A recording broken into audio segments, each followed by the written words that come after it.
Yeah, revision and maintenance we were talking about, that it has to be maintained properly, it has to be reviewed properly, that the data should not be in damaged position. This option may degrade the performance due to additional processing needed to capture the changes.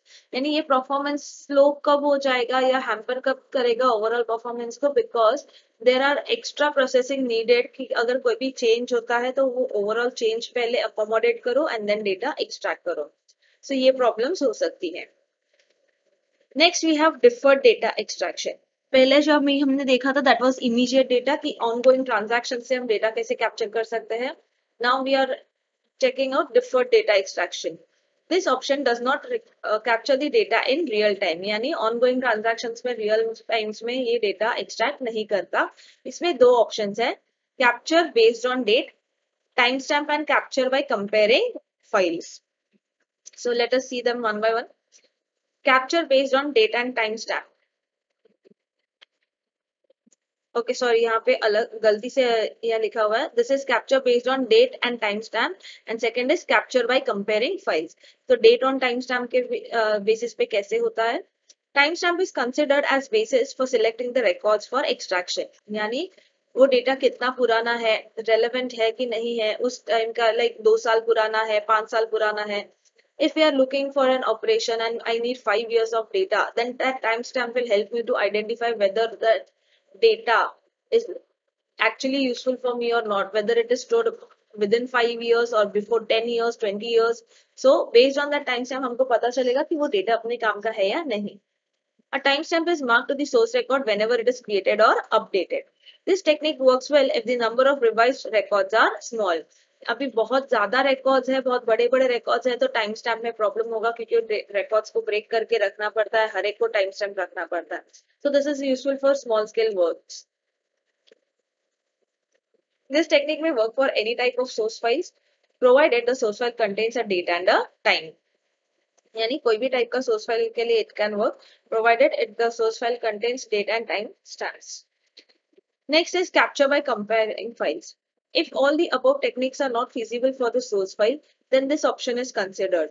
This technique is also called snapshot differential technique as it compares two snapshots of the source data. यानी अगर ऊपर में से कोई भी technique feasible नहीं है तो फिर हम comparing files में जाते हैं. इसको snapshots भी इसके लिए बोलते हैं because ये दो फाइल्स कंपेयर करके उनका सोर्स डेटा स्क्रीनशॉट्स लेता है. This technique captures the changes by comparing two copies of the same data. यानी आपने एक फाइल बनाई A, बट उसमें आपने अपडेट करके उसको सेव किया है as A1. So it will compare A and A1 both. It will take snapshot of A and it will check in A1 कि A1 में ऐसा क्या एक्स्ट्रा इन्फॉर्मेशन है जो फाइल A में नहीं था, और जो मिलेगा वो A1 से भी वो स्नैपशॉट्स वहां पे ले लेगा. Although this technique is simple, comparing full rows in a large file can be very inefficient. वो efficient टेक्निक है, बट अगर बहुत बड़ा फाइल है, बहुत ज्यादा रोज है, बहुत लंबा रिकॉर्ड है, then it may be time consuming. However, this technique is feasible when the legacy source systems do not have transaction logs timestamp on source records. यानी ये feasible कब है कि अगर जिनको timestamp जरूरी नहीं है, जिनको फर्क नहीं पड़ता कब का information है क्या है, उनके लिए बहुत ज्यादा feasible है. So this was deferred data extraction. ये रहा इसका diagram. See, today's data extract, yesterday's data extract. ये फाइल कंपैरिजन हुआ कि आज के डेटा में क्या एक्स्ट्रा इन्फॉर्मेशन है, कल के इसमें से क्या क्या इन्फॉर्मेशन लेना है. Based on that extract file based on comparison. ये रहा कैप्चरिंग फाइल्स, और ये रहा option 1 capture based on date and time stamp. तो प्रोग्राम एक्सट्रैक्ट करो file based on date and time stamp and then pass it on to data staging area. So these were the two data extraction topics, that is deferred extraction and immediate extraction. So last videos तक हमने जहाँ तक देखा था properly, that was all about data extraction. Now we move on to the second process of ETL, that is data transformation. Yeah. Starting with transformation. Now we know that transformation is very important because the information may be in raw format, data may be at random. So इसको useful strategic information बना के data warehouse में store करना पड़ता है. So here we are going to see what are the tasks involved in data transformation. The operational databases developed can be based on any set of priorities which keeps changing with the requirement. Therefore, those who develop data warehouse on these databases are typically faced with inconsistency among data sources. Inconsistency because it may happen that one database you're storing the records in one name like A1 dot data. Second में you're storing like A11 dot data. So information भले ही same हो या related हो, but because नाम अलग अलग होते हैं तो data warehouse में we cannot keep two different names. There has to be a single common name given. So these problems issued या जो हम फेस करते हैं उसको बोलते हैं एट्रीब्यूट नेमिंग इनकंसिस्टेंसी कि एक जगह पे कॉलम नेम कुछ अलग हुआ, दूसरे जगह पे कॉलम नेम कुछ डिफरेंट हुआ. For example, employee name may be EMP name in one database and E name in the other database. Then data warehouse क्या करता है, इन दोनों में से कोई एक ही नाम सिलेक्ट करता है and over the period of time it uses that single name in data warehouse completely. So वो नाम consistently रख लेता है so that data warehouse में से जब हम information लेंगे तो उसमें कोई भी problems ना हो. Once that data elements have the right names, then they are converted to common formats. Common formats मतलब characters ASCII code के converted होने चाहिए properly. Mixed text may be converted to uppercase or lowercase. Numerical data must be converted into a common format. Data must be standardized. Measurements may have to convert. Like कोई भी values है तो rupees में है, dollars में है, Euros में है, किसका अगर कोई prices के related है तो कैसे करेंगे.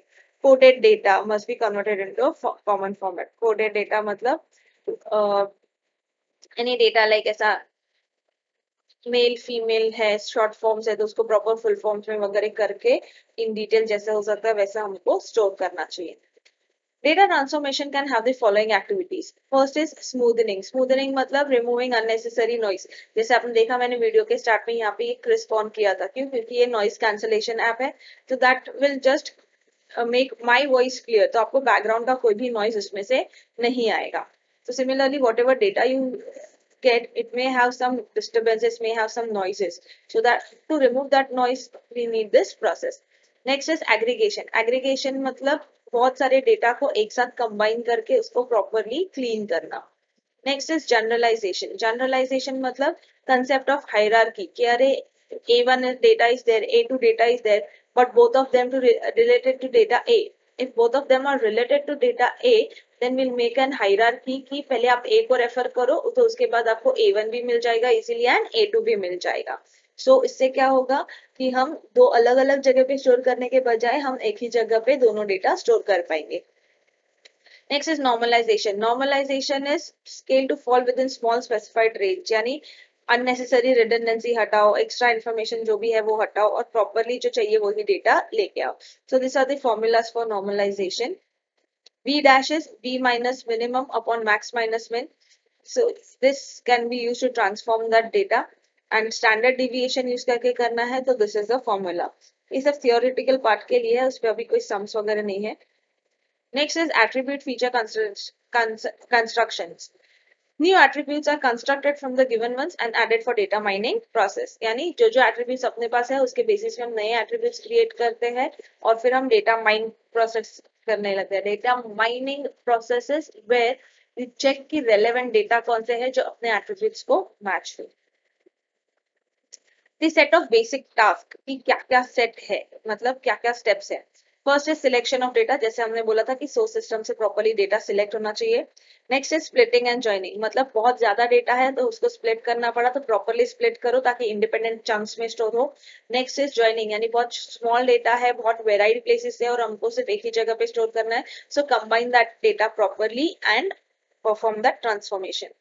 Next is conversion. Conversion includes की सिंगल फील्ड से मल्टीपल फील्ड में हम स्टोर कर रहे हैं टारगेट में या मल्टीपल सोर्स फाइल्स से हम सिंगल टारगेट फील्ड में डाल रहे हैं जो हमने देखा है already. Next is summarization. Summarization is कि जितना भी डेटा जो भी अवेलेबल है उसका एक प्रॉपरली समरी तैयार करो so that it is not हेवाया. क्वेरिंग करना उस पे इजी हो वो डेटा पे कि बहुत सारा डेटा हमने कंबाइन करके एक शॉर्ट समरी टाइप क्रिएट किया है based on which you can have information correctly. Next is enrichment. Enrichment is to make the data more useful कि इसमें और क्या एडिशन कर सकते हैं, कैसे क्वेरीज परफॉर्म कर सकते हैं so that data is actually very useful in the ETL process. Next, we start with data integration and consolidation. So integration का मतलब तो सबको पता है, that is combining the data